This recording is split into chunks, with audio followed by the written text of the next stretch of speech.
Pois bem, nós só temos que agradecer a Deus por sermos participantes desta obra, deste trabalho.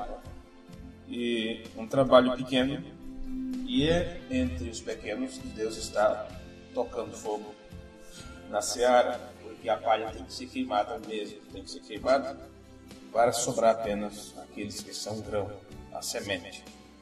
E nós estamos entregando essas linhas de mensagem para poucos irmãos, para poucas pessoas, como vocês aqui, e só depois é que isso chega na mão de muita gente, de outras pessoas. Então nós temos aprendido muita coisa sobre o livro de Josué, e eu sei que algumas coisas nós poderemos achar muito simples, e por achar muito simples talvez não conseguimos compreender como deveríamos compreender. O certo é que só com o passar do tempo é que nós vamos vendo a extensão de tudo isso. Do mesmo jeito, quando começamos a pregar sobre a deidade, sobre a divindade, alguns irmãos, algumas pessoas ligavam, mandavam e-mail ou conversavam comigo e diziam: mas já sabemos de tudo isto, mas nós já lemos tudo isto, qual é a novidade que tem nisto? E fomos com paciência aprendendo, e agora, se olharmos para trás, quando olhamos para trás e vermos o aprendizado que tivemos, agora nós agradecemos a Deus por Deus ter nos dado o privilégio de conhecer essas coisas. Então mesmo é com esses outros cultos de ensinamento, porque temos já entrado em vários pontos doutrinários, vários cultos doutrinários, evangelístico também, como a série sobre a deidade, sobre Melquisedeque, são cultos doutrinários que tratam diretamente com a nossa questão de fé e comportamento, como filhos de Deus, porque trata de mudança de mente, de pensamento, de atitude, todas estas coisas. Temos entrado por outras séries mais evangelísticas, como Profetas e Profecias, como Origem e Destino do Homem, sobre trajetória universal da criação, tudo isso. E também agora com esta linha sobre posicionamento. Isto é muito importante para nós, porque o nosso aprendizado tem que ser completo, perfeito, porque temos que alcançar a estatura do varão perfeito. E isso não vem através de você subir, vamos dizer assim, o degrau de uma grande escadaria, já que se trata dos 7 degraus desta pirâmide, Isso está tratando da nossa caminhada, da nossa estatura, do nosso crescimento em Cristo, do nosso posicionamento cada vez naquilo que é correto. Então, por isso que é importante nós aprendermos sobre o posicionamento de cada cristão na terra prometida, na terra da promessa. Porque nós sabemos que a terra da promessa para nós é o Espírito Santo. E deve ser a maior busca que nós tenhamos que desempenhar nesta terra, cheguemos a desempenhar, a desenvolver. É a busca pela totalidade de Deus em nossas vidas, que é obter o Espírito Santo. Não foi sem razão que William Branham pregou o culto como intitulado O que é o Espírito Santo? Para que foi dado o Espírito Santo? E a outra que não chegou, talvez nunca chegue em nossas mãos. Como receber o Espírito Santo? Eu creio precisamente esta, ou não foi gravada, ou se perdeu esta gravação. Mas o certo é que ele pregou estas coisas, e mostrando para nós o que é o Espírito Santo, como recebê-lo e para que foi dado.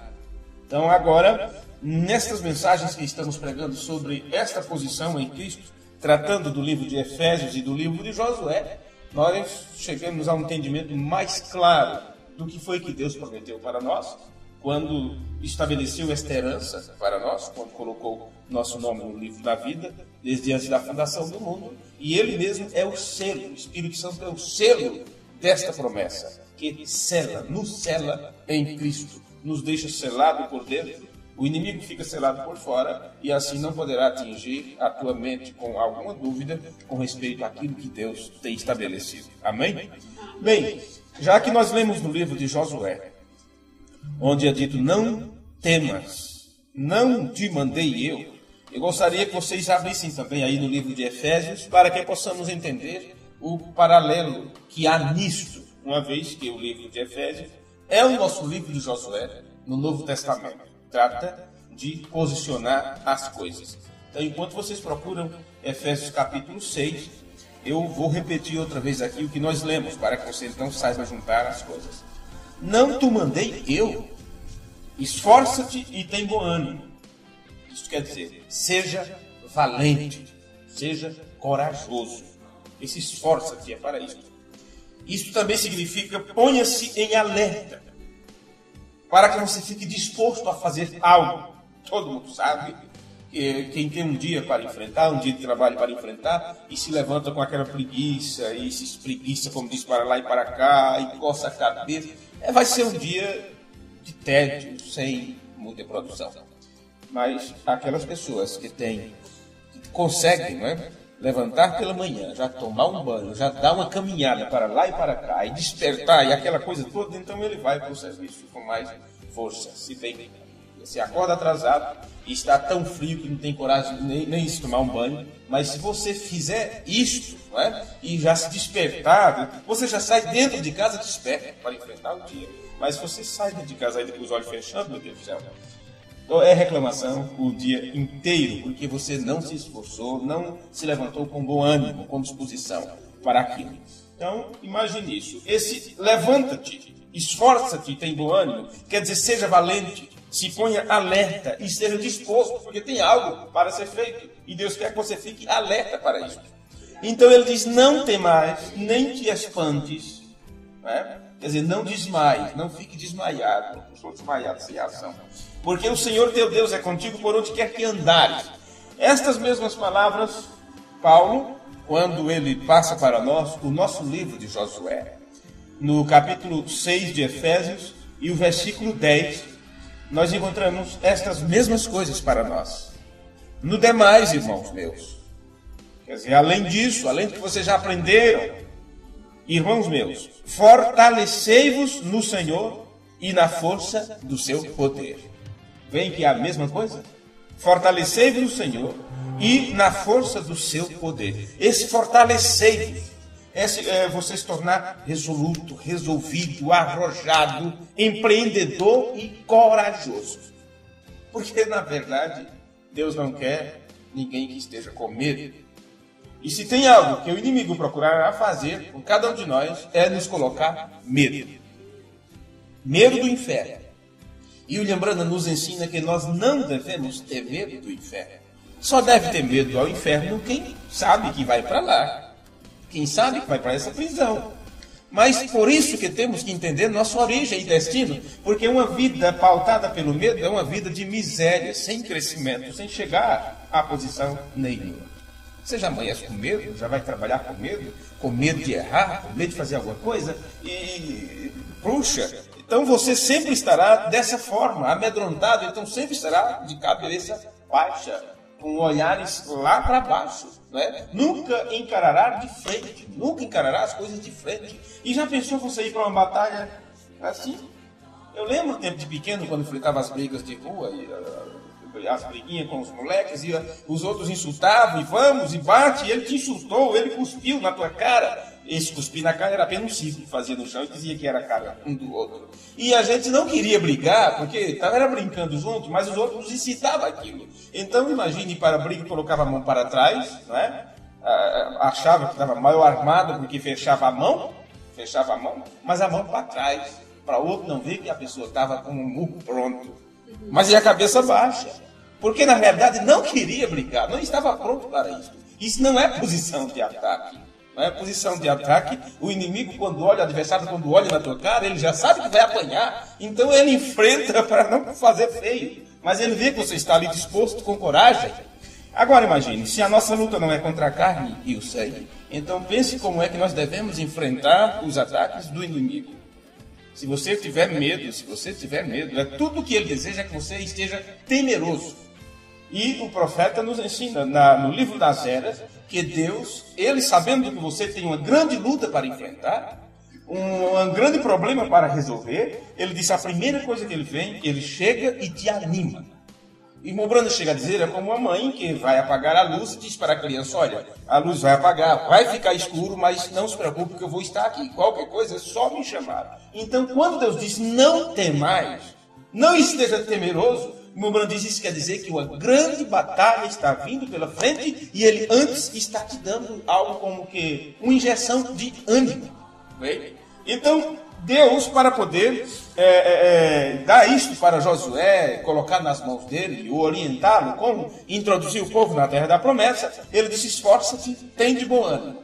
Então, quando chega o momento de nós também aprendermos como enfrentar a nossa luta espiritual, interna, mental, Paulo vem e nos ensina como devemos nos comportar, que arma temos que apanhar, e ele, você sabe, toda a armadura de Deus está ali no livro de Efésios, e ele primeiro diz que você tem que se fortalecer no Senhor e na força do seu poder. Então, se você sabe que o Senhor é a sua força, então você diz, eu enfrento esta luta, não é com medo, porque eu sei que eu não consigo, eu sei que de mim mesmo eu não tenho nada, mas aquele que está comigo é maior do que tudo que está no mundo. Então o seu fortalecimento é no Senhor e na força do seu poder. Vem? Se você tiver medo, já era. Agora veja o que está escrito em Apocalipse, capítulo 21, versículo 7.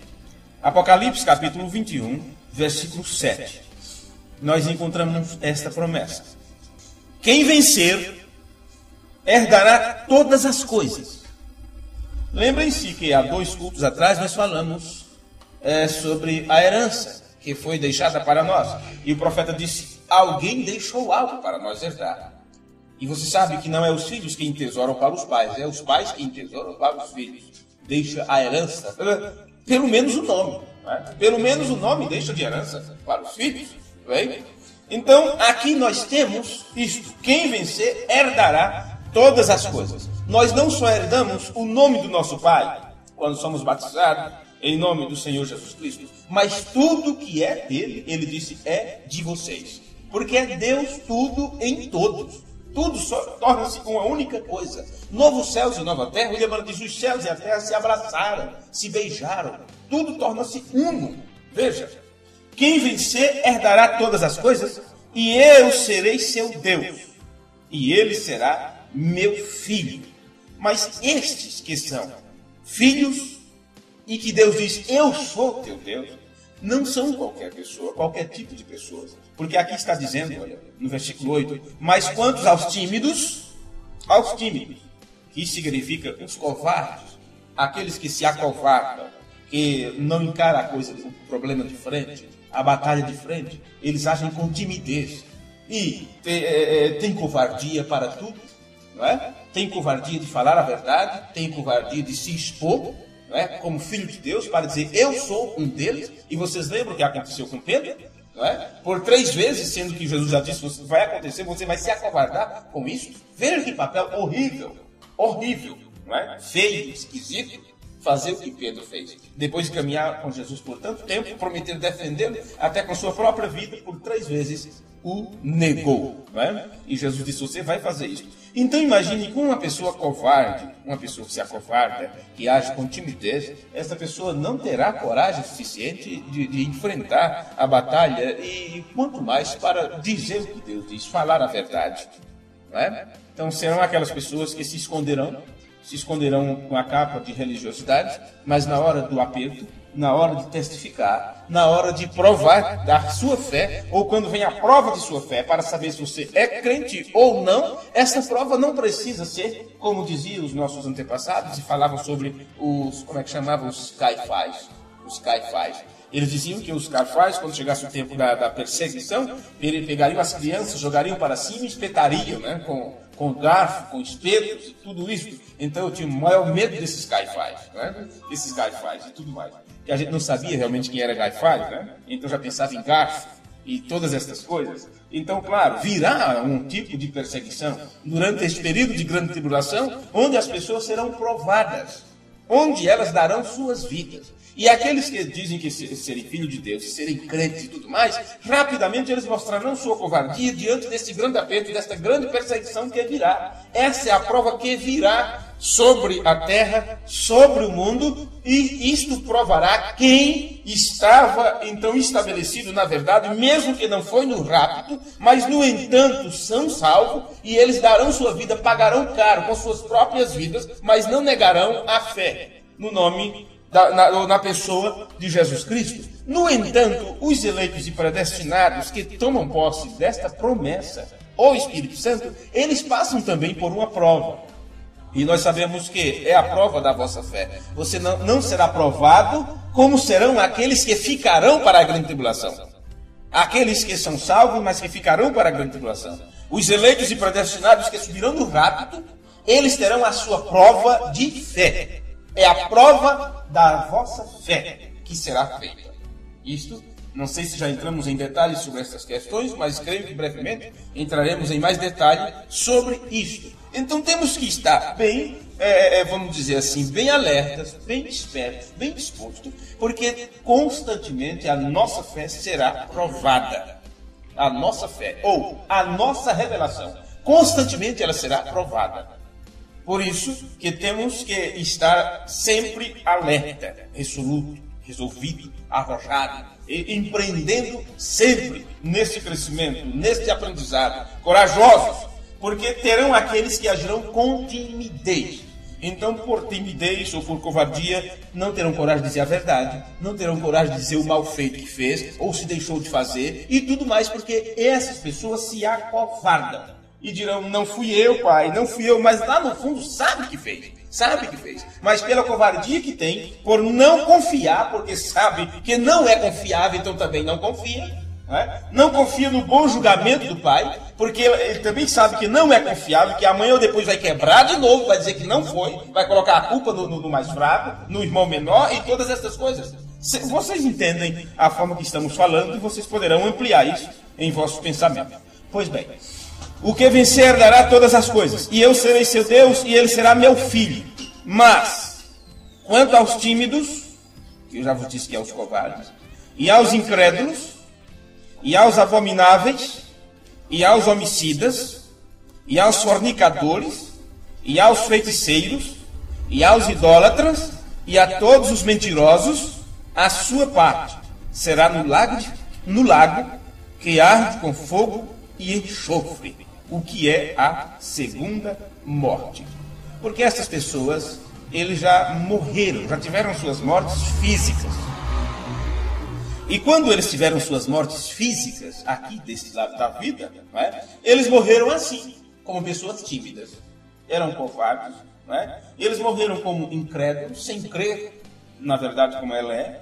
E eles morreram como pessoas abomináveis, não é? Como homicidas, como fornicadores, como feiticeiros, como idólatras. Eles realmente morreram nesta situação. E você sabe de uma coisa? A morte não muda o teu caráter. A morte não muda o caráter das pessoas. Na nossa mentalidade, quando alguém morre, então, puxa, ele era tão bonzinho, né? Era tão bom, enquanto vivo não prestava. Quando morre, puxa, todos os pensamentos bons você pensa. Mas você quer saber de algo? O irmão Brana disse que a morte não muda o nosso destino eterno. A morte não muda o nosso caráter. Ela só muda o seu lugar de habitação, seu lugar de morada. Então, se você morreu como um incrédulo, claro que na ressurreição você se levantará como incrédulo. Se você morreu como um idólatra, você vai se levantar assim. Se morreu como fornicador, como feiticeiro, como mentiroso, como um bêbado, um viciado, você se levantará na ressurreição para prestar conta de seus atos no corpo no qual você pecou e terá aquela mesma natureza. É por isso que Jesus disse, é necessário nascer de novo.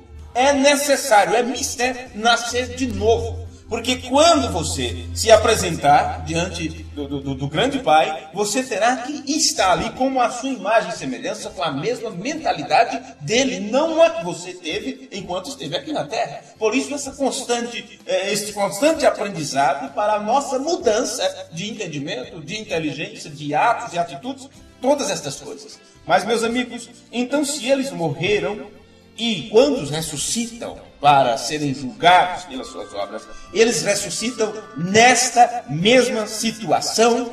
Então o que vai acontecer é que eles terão que enfrentar agora a segunda morte. E nesta segunda morte, não restará mais outra vez para dizer, puxa vida, não tem conserto não tem como arrumar não. Não, senhores. Na segunda morte, eles serão lançados no lago de fogo. Na primeira morte, saíram deste corpo. O corpo foi para a terra fria, ou para o caixão, ou para serem cremados, ou seja, o que for. Mas todos os elementos químicos depois terão que ser envoltos, transformados novamente.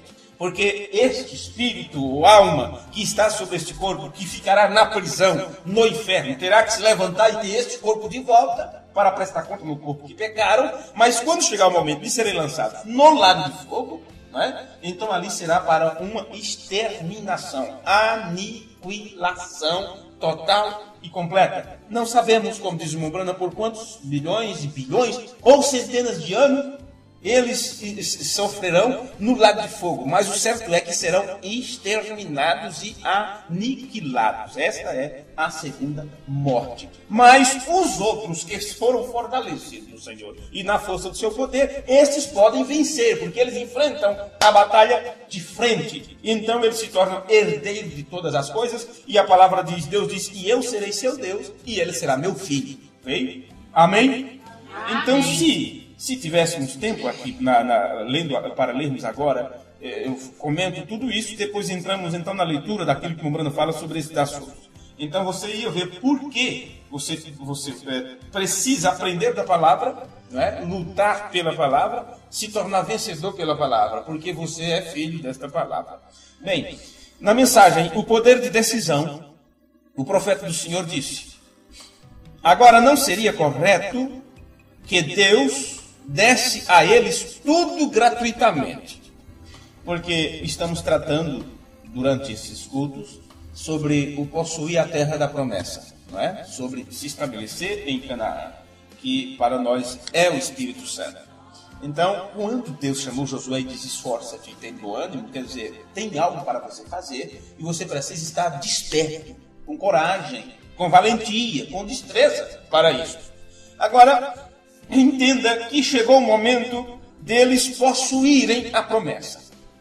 E eu acredito piamente que tem chegado também o nosso tempo de entendermos o que é esta promessa para podermos tomar posse, entrar nisso para tomar possessão.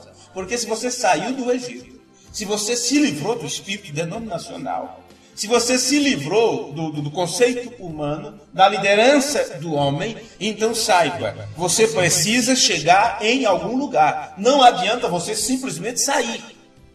Ah, me livrei, saí de lá, me livrei disso, saí disto. Mas não adianta somente sair, porque Israel saiu. Mas nem todos que saíram puderam entrar.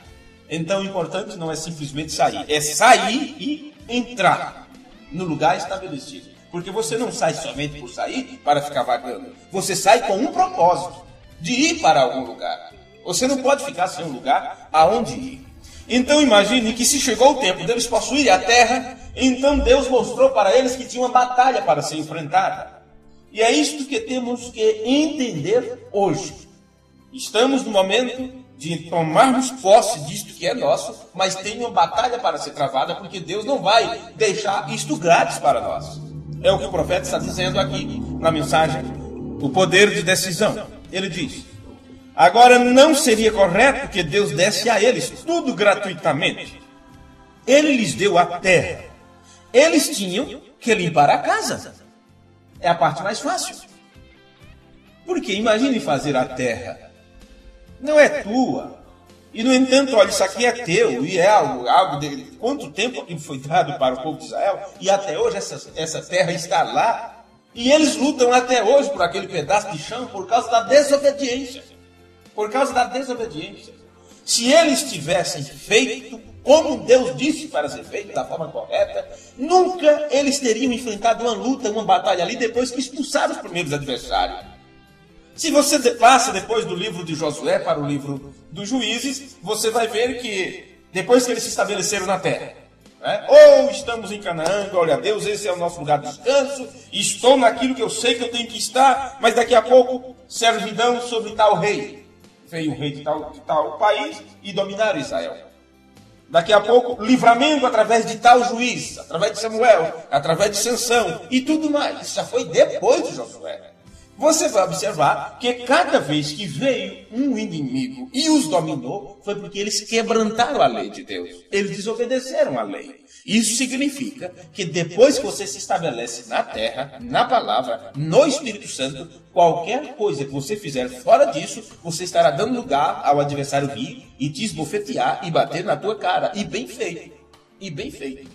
Enquanto eles não se voltavam para o Senhor, seu Deus, e prometiam outra vez guardar os mandamentos, então, quando eles faziam aquilo, e de coração choravam e planteavam, então Deus mandava um outro juiz, levantava outro homem, e aí levantava o ânimo de todo o povo, vencia aquele adversário, e eles ficavam livres de problemas por 10 anos, 15 anos. Teve deles que, durante o tempo que eles tiveram sob a guarda daquele juiz, eles ficaram 40 anos sem problemas, sem lutas, sem adversário, mas a partir do momento que aquele homem morria, o povo outra vvez, vamos dar uma olhada aqui em alguma coisa, vamos fazer algo diferente, e rapidamente, servidão de novo. Outra servidão. Então entenda que o William Branham disse que não é grátis, Deus não pode dar isso de graça para você. O principal ele faz, ele te dá a terra, mas você tem que limpá-la. Ele te dá a casa, você tem que colocar ela em ordem. Amém? Amém. Ele lhes deu a terra. Eles tinham que limpar a casa. Amém. É sua. Mas ele não vai por isto pela força. O que você entende sobre isso? Olha, é sua. Mas ele, Deus, não vai por isto pela força. Quer dizer, olha, a palavra é sua, você tem que estar na palavra, então eu vou forçar tudo para que você creia nisso. Não, ele te dá o livre-arbítrio.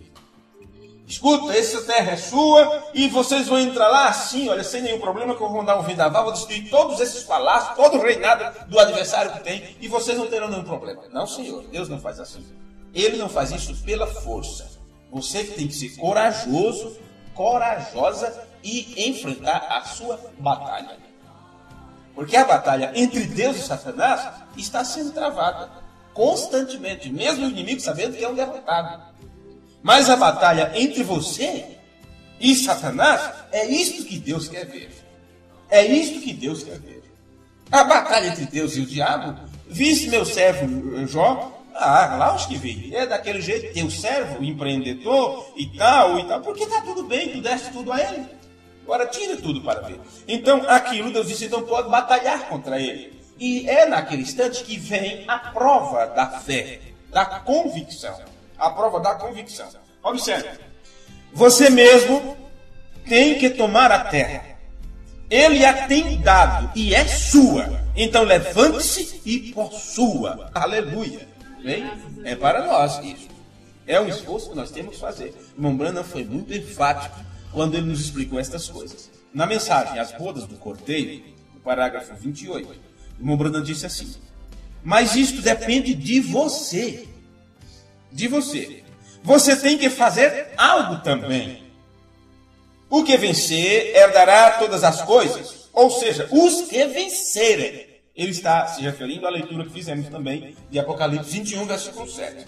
Aos que vencerem, você tem o poder para fazê-lo. Isto é que é interessante, você saber que esse poder tem que estar em você. Veja isso, olha. Você tem o poder para fazê-lo, mas tem que estar disposto a entregá-lo. Tem que estar disposto a fazer isto, a vir à tona esse poder. Imagine que só não temos o poder de criar atmosfera. Aprendemos isso tantas vezes, tantas vezes. Então, se a atmosfera estava ruim, não é? Então temos que procurar por qual motivo está desta forma. Então, quando você descobre o motivo, então você vai ter que encontrar a saída. Você tem esse poder porque você conhece a palavra, conhece o que Deus exige. Por isso que sempre afirmamos que o diabo não gosta de conserto. Ele fará tudo para que você não procure conserto. Não procure conserto. Porque não existe coisa quebrada que não seja consertada pelo oleiro. Não existe vaso quebrado que o oleiro não possa consertar. Por isso que o oleiro, não é? Quem entende um pouco de celularia que chama, sabe disso, que ele tem que trabalhar com as mãos, ele trabalha com as mãos para sentir o barro entre seus dedos, e ali qualquer pedra que tenha naquele barro, naquela argila, tudo tem que ser tirado, não pode haver um grão maior ali no meio, porque depois que está de forma muito bonita, e está o vaso muito lindo, e ninguém percebe, ninguém vê, mas quando chega o momento de ser levado ao forno, quando chega o momento de ser levado ao fogo, e ali bate o calor, então é exato, onde tem aquela pedra ali no meio, é ali que racha. É ali que racha. Então, antes, para que não haja trabalho para conserto, depois, então o oleiro, ele sente aquilo nas próprias mãos, ele toca, ele amassa aquilo. Mesmo que tenha maquinário para fazer aquilo, ele precisa colocar as mãos na massa para que não haja pedra entre aquilo. Bem? Agora, qualquer grãozinho a mais que tenha, a mais do que o necessário, com certeza o rachão, quanto mais a pedra grande, mais o rachão é maior. Não é? Então, observe aqui, ela se tem preparado. Eu gosto desta palavra, vê você? Deus não poderia, bem, se Deus não poderia, é algo que Deus não pode fazer, porque não é do seu feitio, do seu caráter, isso que o Brando está dizendo. Veja, Deus não poderia nos empurrar através de um pequeno tubo e nos tirar do outro lado, e logo dizer, bem-aventurados os que vencerem. Veja, em Apocalipse 21:7, ao que vencer. Ao vencedor, ele herdará todas as coisas, eu serei seu Deus, ele será meu filho. Bem, mas como seria isso vencer? Como ele disse, Deus não vai fazer tudo grátis para nós, então imagine um tubo. Você não tem nem escolha, você não tem por onde sair. Agora imagine, aí Deus pega você e te coloca pelo tubo, e empurra e te puxa pelo outro lado. E diz, oh, que vencedor, que grande vencedora, aleluia, que vencedor. Você venceu o quê? Você foi empurrado, obrigado. Você não teve nem como se mexer. É como se não só tapasse isto aqui, para que você não visse nada, nenhum problema, nada errado, mas tapasse também na frente. Não, ele te deixou livre. Ele te deixou livre, com todos os sentidos do teu corpo prontos para captar, para ouvir. Bem? Para que você tomasse a sua própria decisão, soubesse o que é que você quer, o que é que você deseja.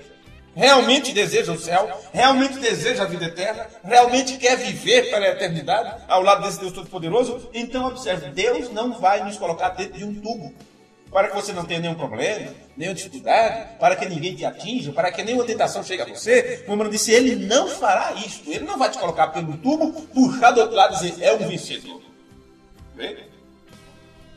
Deus não poderia nos empurrar através de um pequeno tubo e tirar-nos do outro lado e logo dizer, bem-aventurado o que é vencer. Vocês não tiveram nada que vencer. Ele simplesmente os empurraria por ali. Mas vocês têm que tomar decisões por si mesmos. Viu?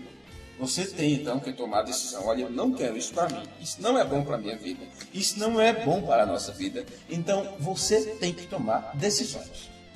Decisões. Veja. Ele simplesmente os empurraria. Mas você então não teria o que fazer, nem o que vencer. Você tem que tomar decisões por si mesmo. Eu tenho que tomar decisões por mim mesmo. E ao fazer isto, mostramos nossa fé e respeito para Deus. Amém. Quando você toma a decisão por si mesmo.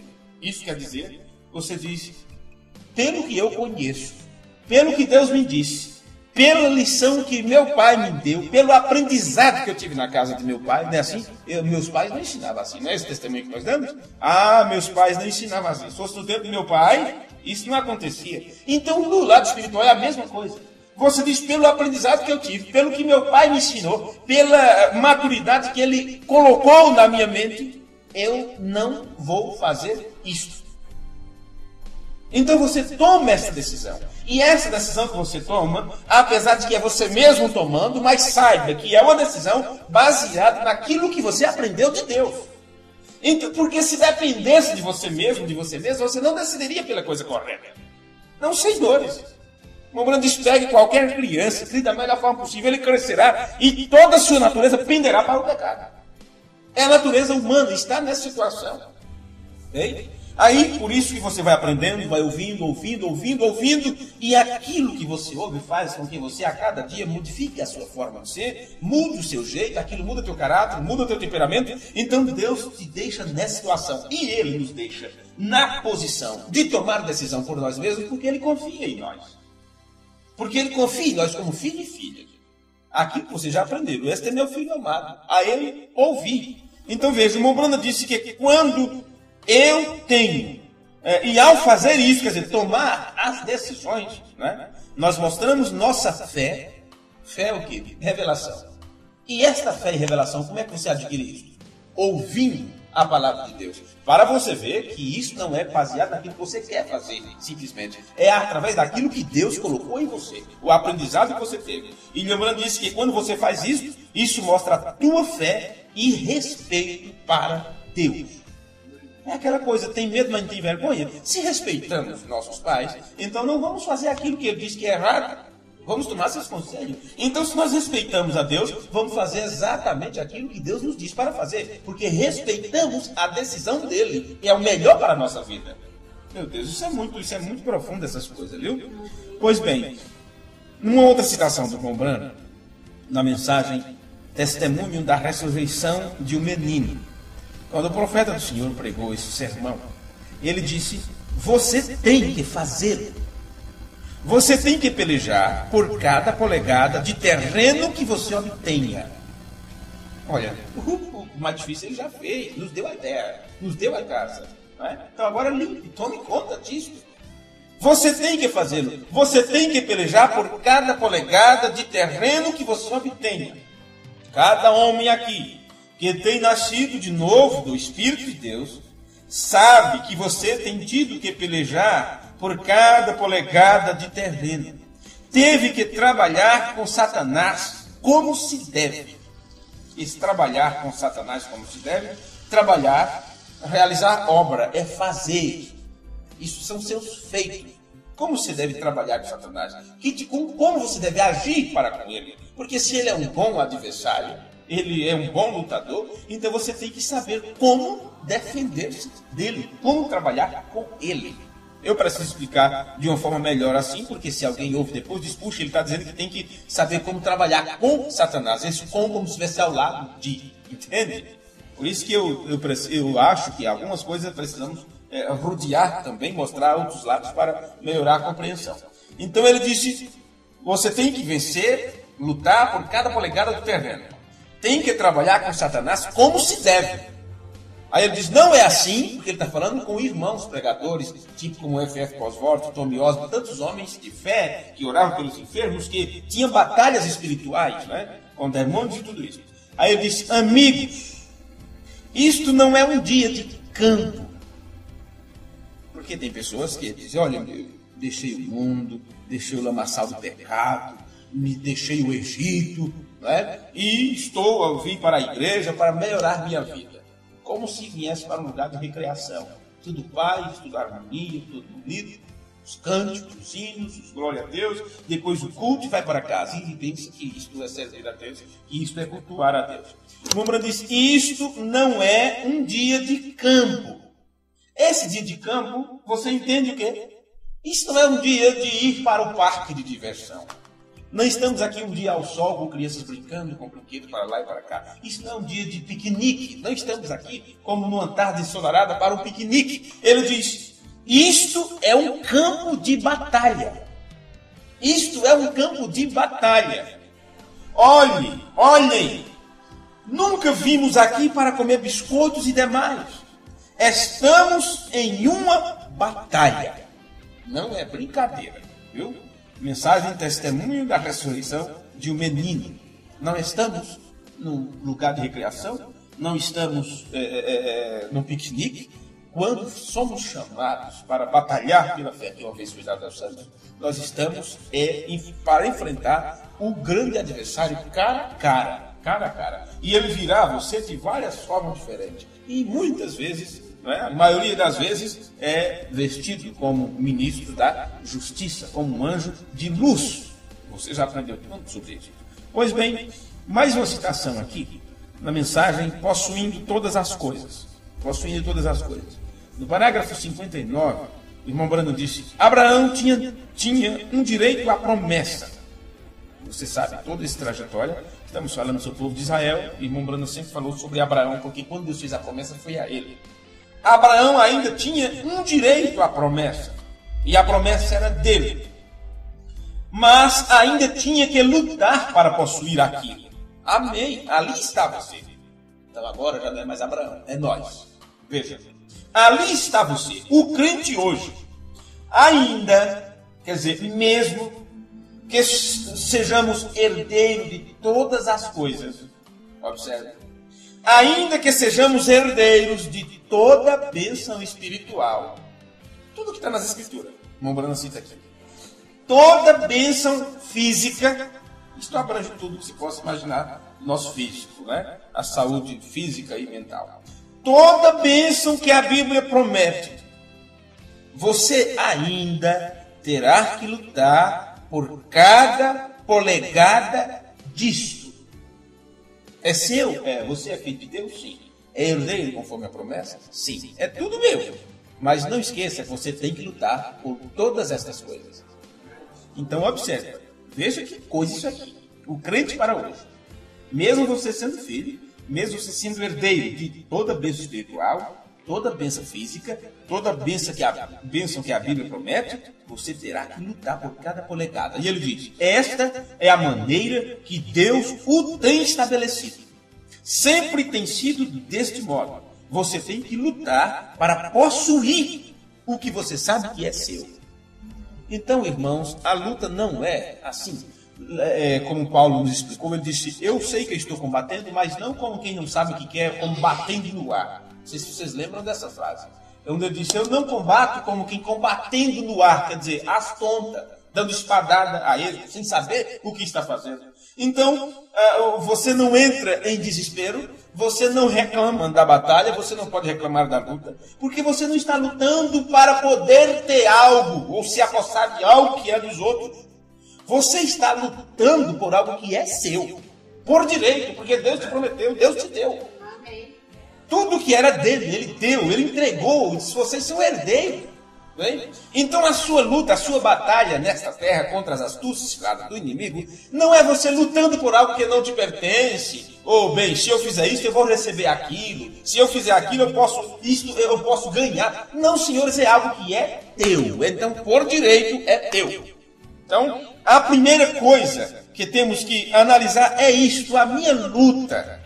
O que é que eu estou atrás? Eu estou atrás de bênção física, saúde para o meu corpo físico. Você não estará tomando isso de ninguém, isso é teu. Se você está lutando pela sua porção no reino eterno, no novo céu e nova terra, você chegando lá, você alcançando esta dádiva divina, você não estará tomando o lugar de ninguém. Muitas pessoas boas, muitos homens e mulheres de bom coração, pessoas que sabem até mesmo melhor do que você, no entanto, não herdarão isso. E você não haverá nenhum sentimento em você dizendo, puxa, deveria estar falando aqui no meu lugar. Não importa o quanto que os pais amem os filhos, ou os filhos amem os pais, não haverá isso como a mãe quando prefere passar fome do que ver seus filhos passar fome. Não é? Então ela ficará com o menor bocado, porque ela sabe que seus filhos estão crescendo e eles precisam se alimentar. Então ela prefere aguentar. Outras se sacrificam, morrem de fome e dá a última gota de água para seu filho. Mas na questão da vida eterna não tem isso. Não tem isso. Você lutará e receberá algo que é teu por direito. Deus deu para você e para ninguém mais. Por isso Deus vem a você e encoraja você, esforça-te e tem de bom ânimo, porque chegou o momento de você possuir o que é teu, mas você tem que lutar, e você não pode enfrentar esta luta com a cabeça baixa. Você tem que estar de peito erguido para que o inimigo saiba que você não tem medo dele. Amém. Entenderam? Observe isso. Você tem que lutar para possuir o que você sabe que é seu. Você tem que lutar para possuir isto. E é isto que temos que fazer agora. Isso ele está nos ensinando na mensagem possuindo todas as coisas. No parágrafo 70 ele continua. Você diz, irmão Brana, eu preciso de cura. Irmão Brana diz, a promessa é sua. A promessa é sua. Mas se você alguma vez alcançar isto, você não vai alcançar isto facilmente. Eu lhes asseguro disso. Você terá que tirar isto de Satanás. Tomar dele. Porque ele é posseiro da terra. Ele está como posseiro, como invasor da terra. Por isso que os filhos do diabo, a descendência da serpente, estão se beneficiando das coisas de Deus, daquilo que é para os filhos de Deus.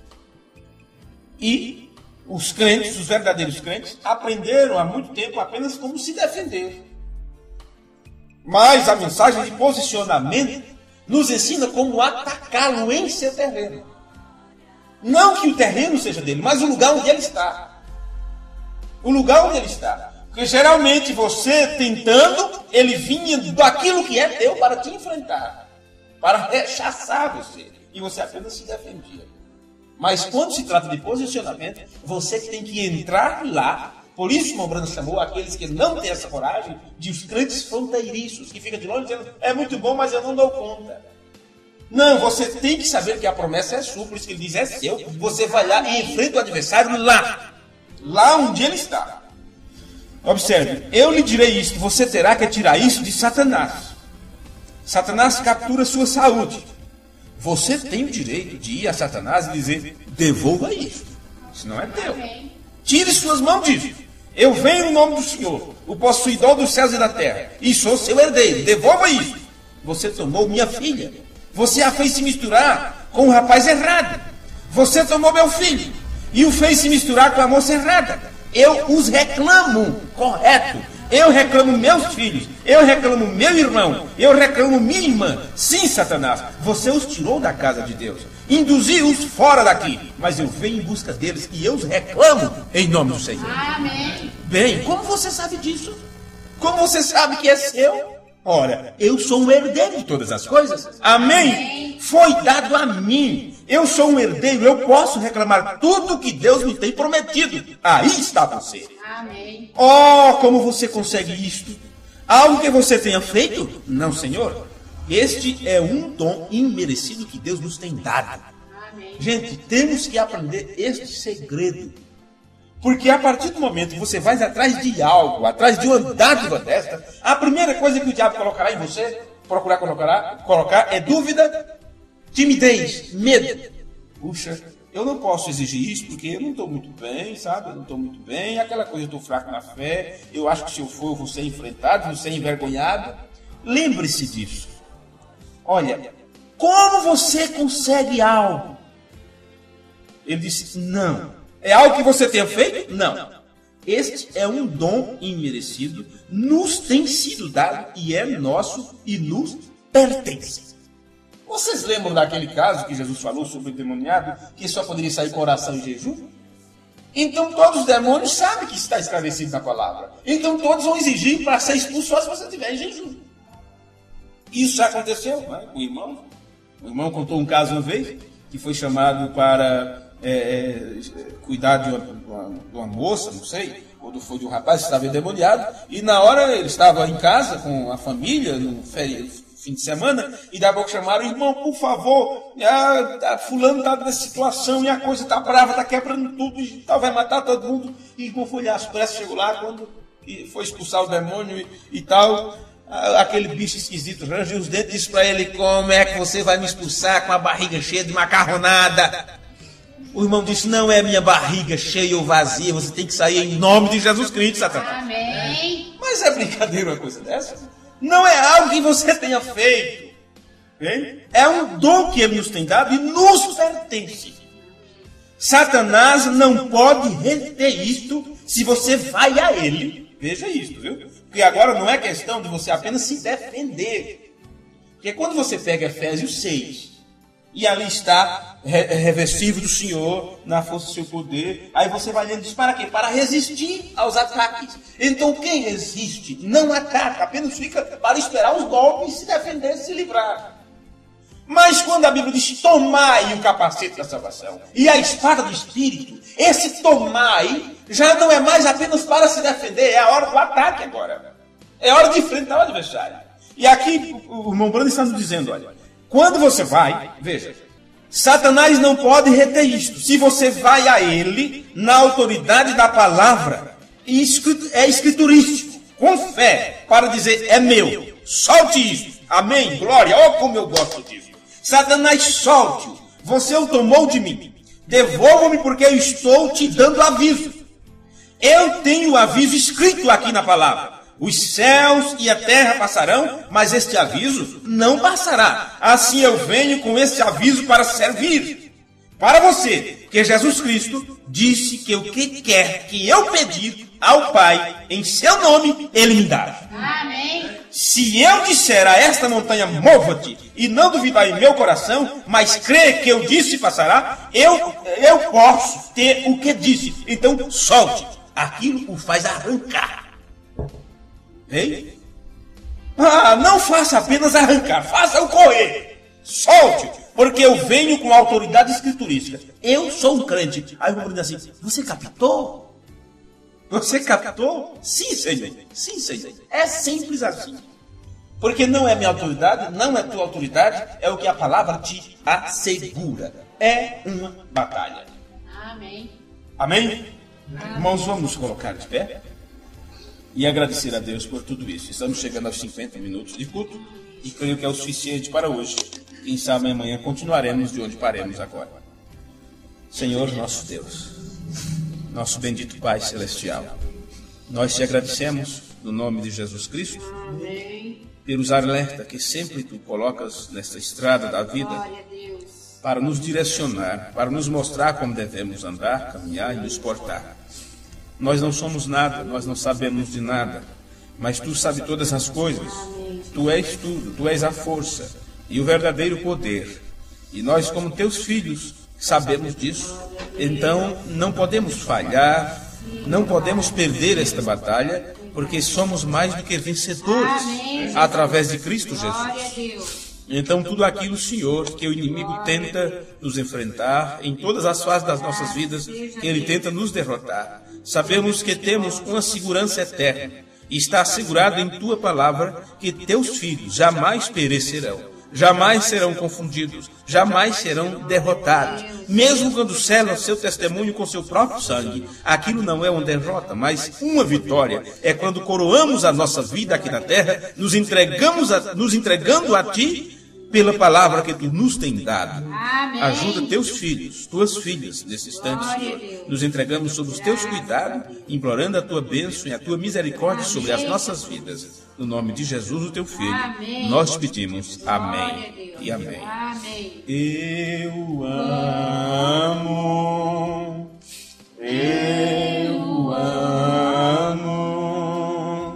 porque primeiro me amou e comprou minha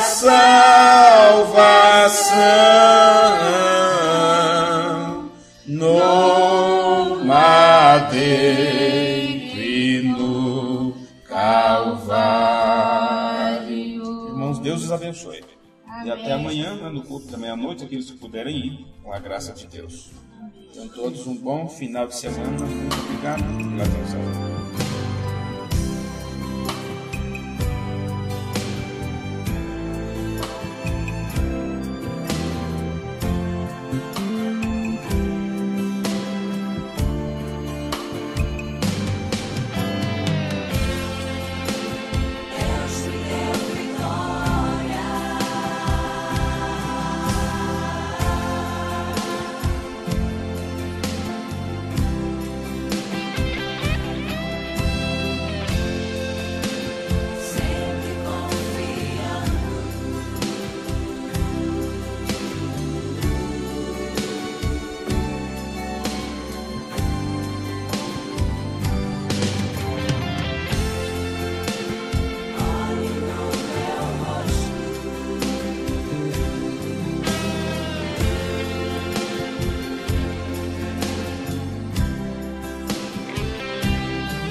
Ouvintes preciosos, nós estamos encerrando por hoje mais um programa, A Voz do Sétimo Anjo. Quem não tem o amor, no mundo é nada. Nós prometemos voltar amanhã neste mesmo horário e emissora, se o Senhor nos permitir.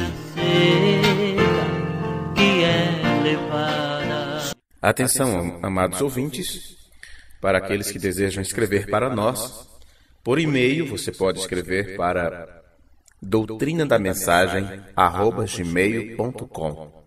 Quem tem o amor, sabe o caminho, a verdade encontrou e a certeza tem. Ouvintes, Deus te abençoe. No nome de Jesus Cristo. Amém. Vai